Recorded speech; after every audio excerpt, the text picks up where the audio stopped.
Hello दोस्तों, आज हम आप लोगों को पढ़ाएंगे क्लास 9th और क्लास 10th के काफ़ी इम्पोर्टेंट चैप्टर बहुपद के बारे में। ठीक है, किसके बारे में? बहुपद के बारे में। ठीक है, हम आपको इस जितना आज पढ़ाएंगे उसका पीडीएफ लिंक आपको डिस्क्रिप्शन में दे देंगे, ताकि आपको नोट बनाने में, ठीक है, नोट्स बनाने में कोई दिक्कत ना हो। ठीक है, चलिए हम शुरू करते हैं बहुपद के बारे में। ठीक है, बहुपद चैप्टर आपका 9th क्लास का दूसरा चैप्टर है और 10th क्लास का भी दूसरा चैप्टर है। उसमें अधिक 10th क्लास में द्विघात बहुपद के बारे में बात किया गया है अधिक। ठीक है, इसमें बात किया गया है बहुपद के बारे में। ठीक है, क्लास 9th के। तो सबसे पहले हम जानेंगे बहुपद के बारे में, बहुपद किसे कहते हैं और बहुपद को कैसे पहचाने। ठीक है, तो बहुपद को बोलते हैं इंग्लिश में पोलोनोमियल। बहुपद को बोलते हैं इंग्लिश में पोलोनोमियल। ठीक है, फिर सुन लीजिएगा, बहुपद को बोलते हैं इंग्लिश में पोलोनोमियल। ठीक है, जैसे हम बता दे रहे हैं आपको हम बहुपद किसे कहते हैं। तो वैसा बीज व्यंजक, ठीक है, बीज व्यंजक, ठीक है, जिसमें चर का घात, ठीक है, चर का घात मतलब पावर, ठीक है, पावर गिनती हो, कहो गिनती हो, बहुपद कहलाता है, बहुपद कहलाता है। ठीक है, ये आपका इसका डिफिनेशन हो गया। ठीक है, अब हम देखिए, जैसे यहाँ पर एथी हो गया, यहाँ पर दे दिए हम अलजेब्रा दे दिए, बीजीय व्यंजक मतलब अलजेब्रा, इसका घात यहाँ पर होता है। ठीक है, यहाँ पर होता है पावर, इसके पावर में कुछ नहीं तो एक है, तो एक जो है गिनती है, क्या है? गिनती है। इस तरह यह जो दिया गया है यह बहुपद भी कहलाएगा। ठीक है, अगर यहाँ पर दीजिएगा -1 तो -1 गिनती नहीं है, -1 गिनती नहीं है, तो इस तरह आप इसको बहुपद नहीं कर सकते हैं। जैसे आपको दे देगा ऐसे 4x के पावर 4 प्लस 3y के पावर 2 प्लस 3p के पावर 3। ठीक है, इसमें देखेंगे इस चर कौन कौन है, इसमें चर x है, y है और p है। अब इसका देखेंगे हम कि घात क्या क्या है। इसका घात गिनती है, इसका भी घात गिनती है, इसका भी घात गिनती है, सभी के घात मतलब पावर गिनती है। क्या है? गिनती है। गिनती है तो हम कह सकते हैं कि यह बहुपद है, और गिनती नहीं रहेगा तो बहुपद नहीं कहलाएगा। ठीक है, जैसे यहाँ पर आप देख लीजिए, जैसे में 4x के पावर 4 प्लस 3x के पावर 2 प्लस 3p के पावर -2। ठीक है, यहाँ पर गिनती है, यहाँ पर गिनती है, यहाँ पर गिनती नहीं है, नहीं है, तो इस तरह यह बहुपद भी नहीं है। सब रहे और एक ना रहे तो बहुपद नहीं होगा।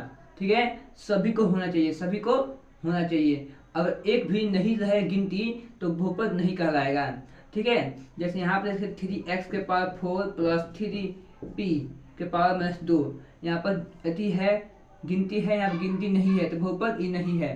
ठीक है, जैसे यहाँ पर देख लीजिए आगे, यहाँ पर लिखा है 4x प्लस 1/y,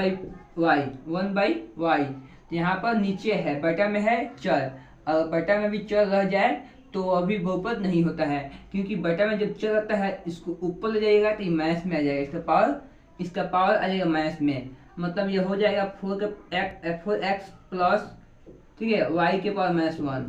ठीक है, यहाँ पर कुछ नहीं तो 1 है इसके पावर में, इसलिए इस तरह यहाँ पर है, तो यहाँ पर तो गिनती है, एक कुछ नहीं तो एक है, गिनती है, यहाँ पर गिनती नहीं है, तो इस तरह यह बहुपद भी नहीं है। ठीक है, उम्मीद करता हूँ कि आप बहुपद समझ गए होंगे हमारे समझाने से। अब हम आगे बढ़ते हैं। ठीक है, आप लोग मतलब नोट्स, ठीक है, कि चिंता मत लीजिएगा, हम आपको उसका लिंक डिस्क्रिप्शन में दे देंगे। ठीक है, अब हम जानेंगे बहुपद के प्रकार। ठीक है, बहुपद के प्रकार। ठीक है, बहुपद के वैसे तो बहुत प्रकार होते हैं, लेकिन सबसे पहले हम जानेंगे पावर के आधार पर, पावर के आधार पर मतलब घात के आधार पर बहुपद के प्रकार। ठीक है, तो घात के आधार पर मुख्यतः 3 ही प्रकार के होते हैं, 3 ही प्रकार के होते हैं। ऐसे तो आप कितनों इसका प्रकार हो जाएगा, लेकिन मुख्य रूप से 3 ही हमको पढ़ना है। ठीक है, जिसका नाम है रैखिक बहुपद, ठीक है, द्विघात बहुपद, ठीक है, और त्रिघात बहुपद। यही हमको मुख्य रूप से पढ़ना है। सबसे पहले हम जानेंगे इसके बारे में, फिर इसके बारे में और फिर इसके बारे में, मतलब रैखिक बहुपद के बारे में, फिर द्विघात बहुपद के बारे में, फिर त्रिघात बहुपद के बारे में। तो चलिए हम शुरू करते हैं रैखिक बहुपद को समझना, ठीक है। थोड़ा वेट कीजिएगा, इसको थोड़ा मिटाने में टाइम लग सकता है, ठीक है। तो इसको हम इरेज कर दिए हैं।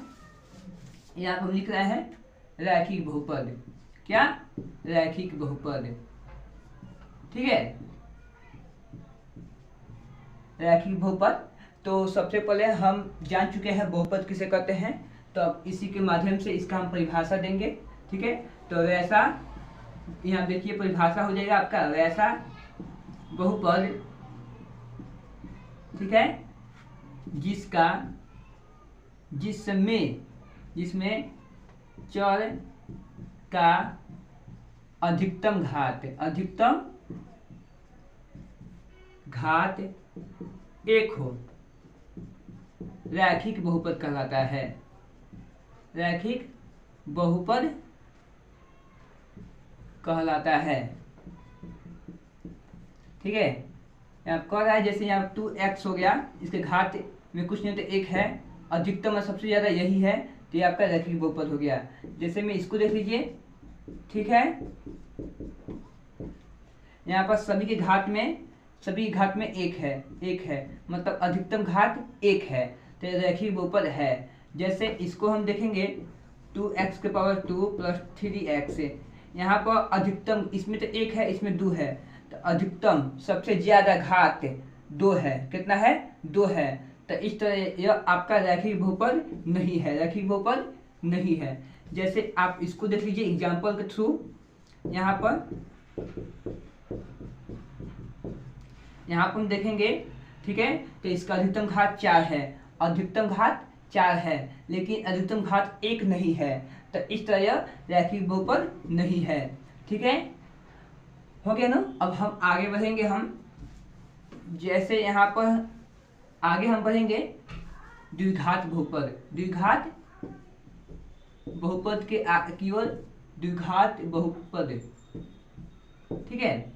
तो इसमें हम बोलेंगे वैसा बहुपद जिसमें चर का अधिकतम घात 2 हो। कितना हो? 2 हो। इसको याद करने का तरीका बता रहे हैं, द्विघात मतलब द्वि, घात मतलब पावर, ठीक है।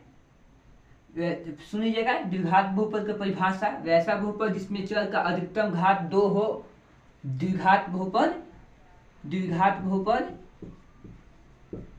कहलाता है, ठीक है। जैसे यहाँ 4x के पावर 4 प्लस 3x, यहाँ पर देखेंगे अधिकतम घात 4 है, तो यह द्विघात बहुपद नहीं है।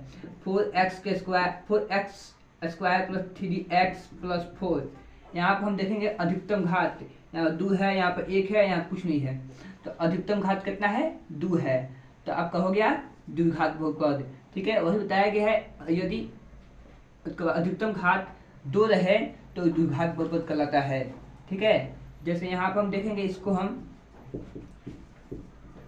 ठीक है, तो यहाँ पर अधिकतम घात 4 है, तो द्विघात बहुपद नहीं है, ठीक है। अब इसको देख लीजिए, अब 3x के स्क्वायर प्लस 3x के माइनस 2, तो यहाँ पर अधिकतम घात 2 है, लेकिन यहाँ पर माइनस में गिनती आगे है, तो इस तरह बहुपद ही नहीं है, तो हम नहीं कह सकते हैं कि द्विघात बहुपद है। और चेक करते हैं बहुपद है या नहीं, अगर बहुपद नहीं है तो उसके आगे हम कुछ नहीं कहेंगे, ठीक है। तो जरूरी है कि आप चेक कीजिएगा कि बहुपद है या नहीं, ठीक है।